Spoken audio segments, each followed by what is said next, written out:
Hello, my name is Danny Nolan and I'm the Director of Chassis Sim Technologies. And welcome to this latest Chassis Sim Vehicle Dynamics Corner tutorial. And today, ladies and gentlemen, it's my very great pleasure to present to you a tutorial that's been around my mind for a while, but it's only recently that I've been able to put the bits and pieces together. So let's get started. So what we're going to be talking about today is how the differential affects the vehicle handling. And indeed, this video is very much a companion video to my Racecar Engineering article on this subject. So apologies in advance when I show you the mathematics in this. I'm going to kind of gloss over this because in the Racecar Engineering article, I break that down into a lot more depth. So really this video is kind of there as a complement to the Racecar Engineering article, and also this will probably come out before that Racecar Engineering article anyway, so it's a good thing for you guys to kind of get your heads around and to sort of really start your rumination process. So to kick things off, and I always, when I'm doing a tutorial on differentials, I want to really hammer home this quote from Carroll Smith's Drive to Win. We have so much downforce now that the diff is now irrelevant. F1 designer who has never won a race. And Carroll was very much right to put that in his book. And indeed, one of the most overlooked setup variables is the differential. And ladies and gents, I am absolutely as guilty as charged on that one. So, given that the differential is such an important setup variable, one of the things though that's always been very unclear has been what's the effect that the diff has on car handling. Like, we've got a pretty good handle in terms of what it'll do in terms of differential torque, and we've got a nodding acquaintance about where you go with locking ratios, and in particular in chapter 7 of my book, The Dynamics of the Race Car, I go through that in some considerable depth. But for me, the missing ingredient in all this has been, okay, what's the real effect on the handling? Like, does it affect the stability index? Does it affect the control power? What's it doing? And so really our goal today is to have a brief exploration of that. So let's get started. So to start with, we've got to do a free body diagram of the forces acting on the car. Now, in my Racecar Engineering article and in the analysis I'm going to show to you today, I'm just going to concentrate on rear-wheel drive. And the only reason I'm focusing on rear-wheel drive is for two reasons. Number one, it's relatively straightforward in terms of what it's going to do. And also, the bulk of the race cars out there are going to be high-powered rear-wheel drive cars. So we're right in the pocket. Now, for those of you involved in TCR, BTCC, World Touring Car, or any sort of front-wheel drive racing, don't panic. A lot of what I'm going to say today actually does cross over, albeit sometimes the numbers can be a little bit, what's the word for it? Are going to be a little bit different, but the same principles apply. Now, when we now take into account, when we do the free body diagram of the car, note we now have a turning moment from the differential torque from the force on the outside minus the force on the inside. And that's how the diff starts to make its presence felt. Now, when we go through and we do the numbers, you'll see here that our yaw moment is going to be the control power times the delta steer plus the stability index multiplied by the wheelbase total mass AY plus the moment of the diff. Now here, folks, I've cheated a little bit. I've kind of lumped the yaw damping in with the stability index, which strictly speaking is a bit of a cheat, but I'm doing that just to kind of illustrate a point and make things a little bit easier. Now, I want to draw your attention to the moment of the diff, and that is going to be TR on 2 times FX3 minus FX4. Now, we can also write, particularly when you are within the traction circle radius limits of the diff, you can also write that moment of the differential is going to be the half track times the locking ratio times the engine force at the tires divided by 100. And the only reason we're dividing by 100 is because locking ratio is quoted as a percent. If you really wanted to get anal, you could present locking ratio a scale between 0 and 1 and the 100 disappears. Now, when we come to talking about the effects that the diff has on handling, we can really break this down into two very distinct categories. Where the slip angle dominates and post-stall when the slip ratio dominates. And they're two very, very different sides of the coin. Now, when the slip angle dominates and we're driving within the traction limits of the tyre, the stability index is still going to be predominantly determined by the pure lateral case. And the reason we're doing that is we're keeping the longitudinal forces well under where they would be in terms of if we would break traction. However, what that means is that we now have two distinct controls in terms of yawing the vehicle. We've obviously got our steer input, but we've also now got our secondary input from the diff, and that is dictated by this little puppy here. T on 2 times your lock-in ratio times your engine force divided by 100. So effectively, you've now got two inputs that are yawing the car. Now, in this regime, the stability index is still the diff in terms of the plant or in terms of what the static margin is doing for the car is still a passenger. It's still a passenger. It will have an effect, but it's more of a control input as opposed to affecting the plant.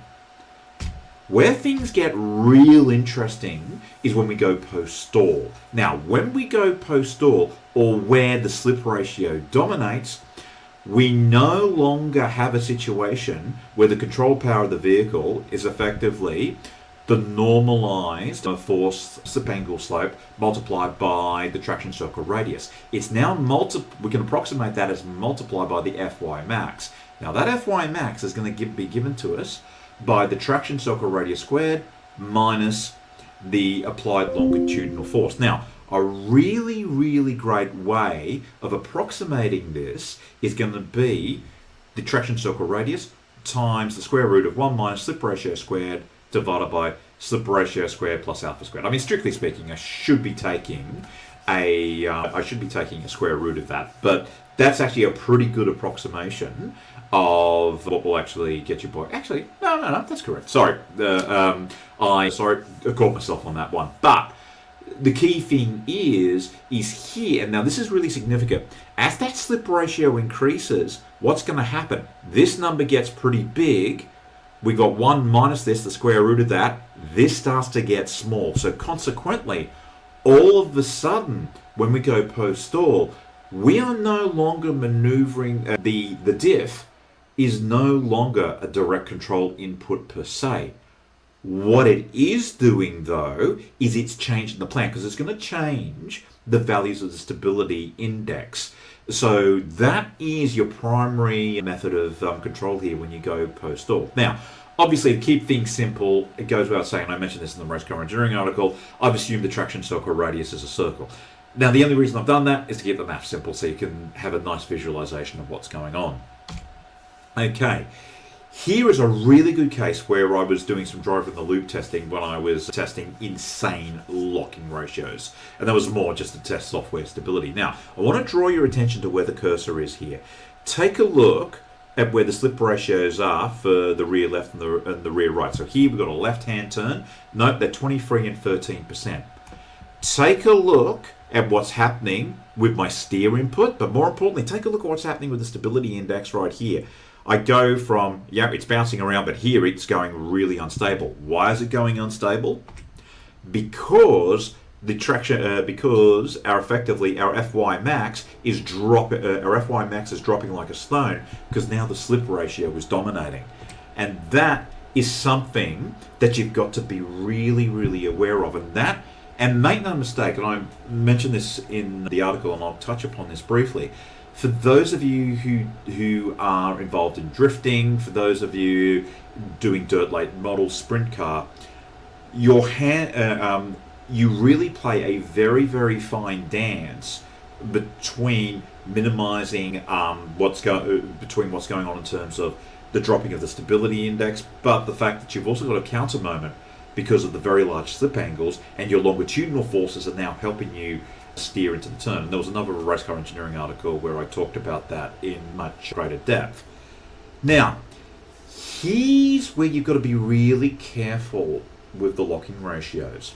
Okay, so what I've got here is a very simple plot of default F-free car in Chassis Sim. Now, I'm going to draw your attention to this bottom trace, which is the maximum possible longitudinal forces, or effectively the longitudinal component of the traction circle radius ellipse. Let's take a look at what we're looking at mid-corner. So here we've got a force of an outside force available of 681.7 kilograms force, and a rear force of about 197 kilograms force, give or take. This is actually something really important. Now, strictly speaking, what we should do to try and utilize this is to turn up to a very, very high locking ratio. So here we've got a locking ratio of about 55%.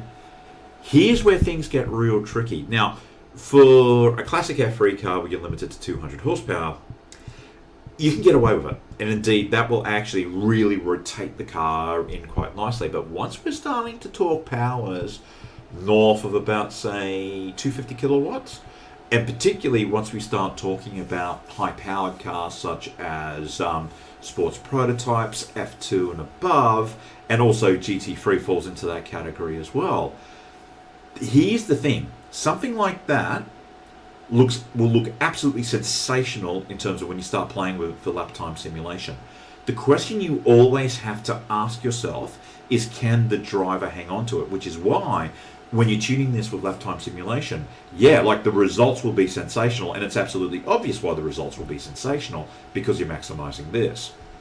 However, you've really got to be very careful as to whether your driver can hang on to it. And also too, folks, I want to make a quick note about the role in simulation and all this. And yes, strictly speaking, this is a message from your sponsor, Chassis Sim. One of the things that Chassis Sim brings to the party is that because it's exporting the forces applied at the contact patch and the maximum possible forces that you can get longitudinally, this is a fantastic tool for you to be able to tune the diff, because once the diff goes into the car, getting it out is a nightmare. And make no mistake, something like Chassis Sim is going to be your best friend to help you unravel all this. And also too, with all of the tools that Chassis Sim provides to you, whether it be the lap time simulation, the track replay, driver in the loop, you've now got a lot of different tools to analyze those effects. So particularly with the diff, you're no longer guessing, and because also the stability index calculations take into account those traction circle radius effects, you can have some really, you can be, there's the old saying, being forewarned is being forearmed, and that's really what that brings to the party. So, some parting thoughts. As always, the diff is a critical setup variable and you ignore it at your peril. Now, we've really outlined the effect that the diff has on handling. Where the slip angles dominate, the diff is primarily a control input, it doesn't affect the plant. However, when the slip ratios dominate, the diff controls the plant or the stability index. And just remember, ladies and gentlemen, in this situation, remember, simulation is about to become your very, very, very bestest ever friend. Okay, that will do it for this episode, and we'll catch you in the next episode of Dan's Vehicle Dynamics Corner.